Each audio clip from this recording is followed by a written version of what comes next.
My Lord and my God, I firmly believe that you are here, that you see me, that you hear me. I adore you with profound reverence. I ask you pardon for my sins and the grace to make this time of prayer fruitful. My Immaculate Mother, Saint Joseph, my Father and Lord, my guardian angel, intercede for me. What is love?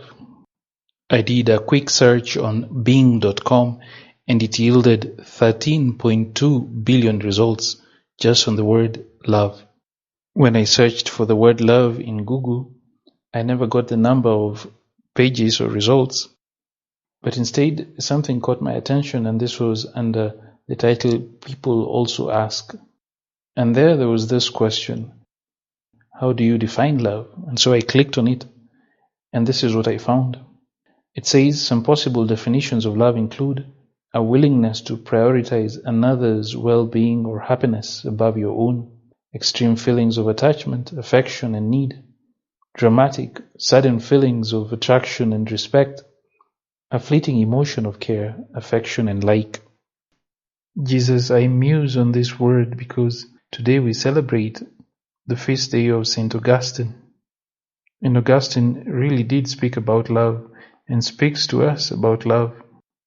13 years ago, the Pope Emeritus, Pope Benedict XVI, gave a series of audiences in which he spoke about the fathers of the Church. At most he will speak maybe 2 times about a particular father of the Church.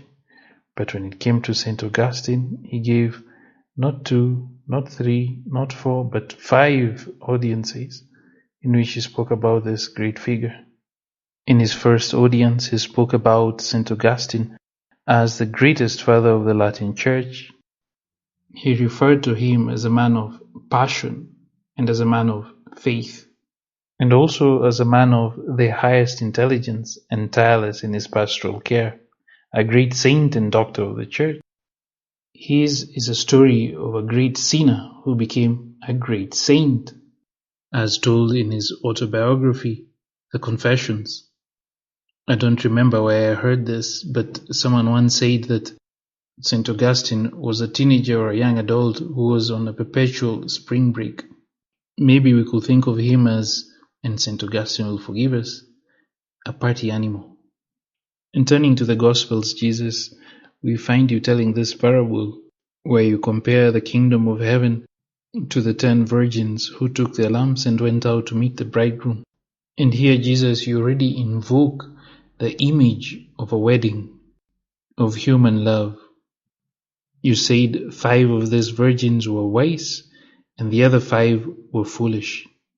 Some context here will help, especially thinking about marriage in 1st century Palestine. And the basic outline was that the first stage of marriage was what we call the betrothal period. And this involved a man offering a bridal price to the father of the young woman he hoped to marry. And so if an agreement was reached, the young man and the woman were betrothed. This will be similar to a modern engagement, with a very important distinction, and that is the betrothed couple was already legally married. The bride usually continued to live with her parents throughout the betrothal period, which could last as long as even a year. And then came the second stage of the marriage, which was actually the wedding feast. And it usually began after sunset, when the bridegroom went to the home of his bride and led her in a celebratory procession to a greater banquet being prepared at the couple's new home. And so this is the setting for this parable that you're telling us, Lord. And in this case, as we read in the Gospel, the bridegroom was long delayed, and all became drowsy and fell asleep. The virgins fell asleep. And so at midnight there was a cry, "Behold the bridegroom, come out to meet him." And it is in this moment that we see the distinction between the wise and the foolish virgins, because the wise virgins had extra oil and the foolish virgins had no oil. And so the foolish virgins go out to look for oil, while the wise virgins lead the way to the bridegroom's home with their torches illuminating the night. And as was customary, they are invited to join in the wedding feast with him and the rest of the guests. And so when the foolish virgins show up, they find themselves locked out. And so Jesus, I ask myself, what lessons do you want to teach me from this parable? Certainly one of the lessons is that of being vigilant, staying awake. And the only way of staying awake is by having this heart of flesh and not a heart of stone, like we read from the prophet Ezekiel last week, where God says that he will remove the heart of stone and give us a heart of flesh. And this is what you have done by giving us a heart that is restless, a heart that searches to love and to be loved. And such was the heart of St. Augustine, who famously declared that you have made us for yourself, O Lord, and our heart is restless until it rests in you.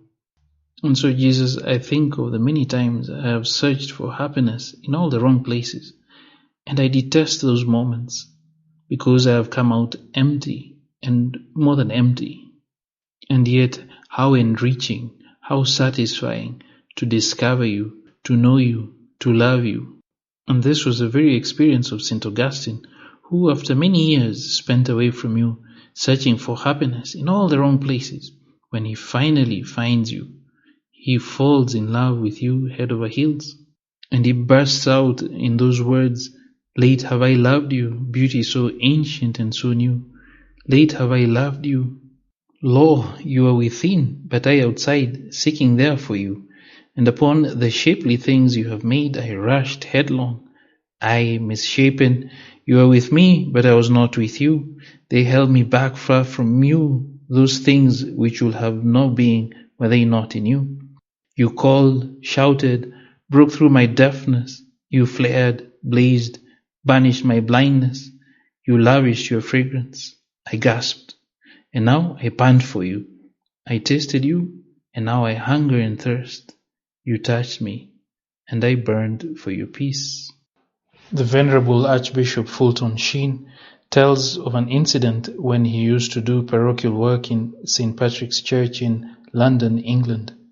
He says that he opened the church door one cold Epiphany morning in the month of January, and a limp figure fell in. It was a young woman, about 23 years of age, and he said, "How did you happen to be here?" She replied, "I didn't know where I was, Father.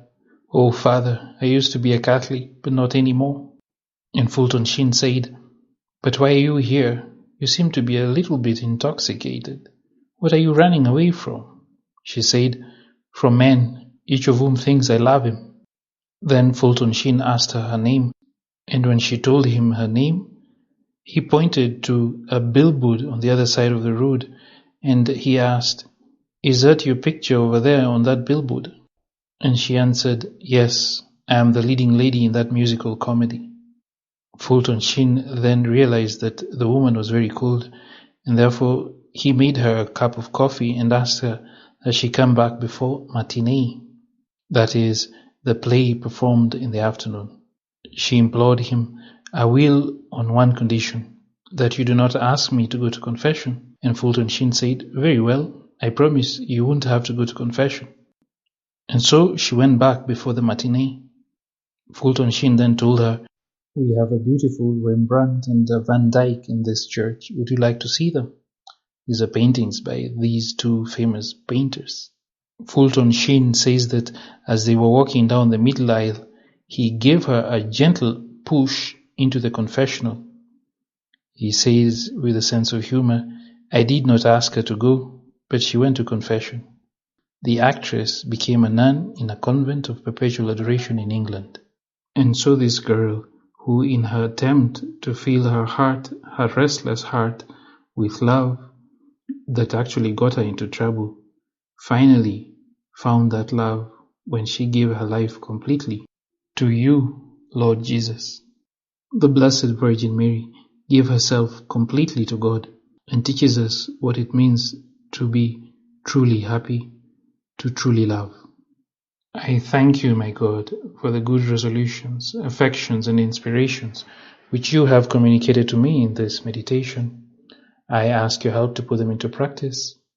My Immaculate Mother, Saint Joseph, my Father and Lord, my guardian angel, intercede for me.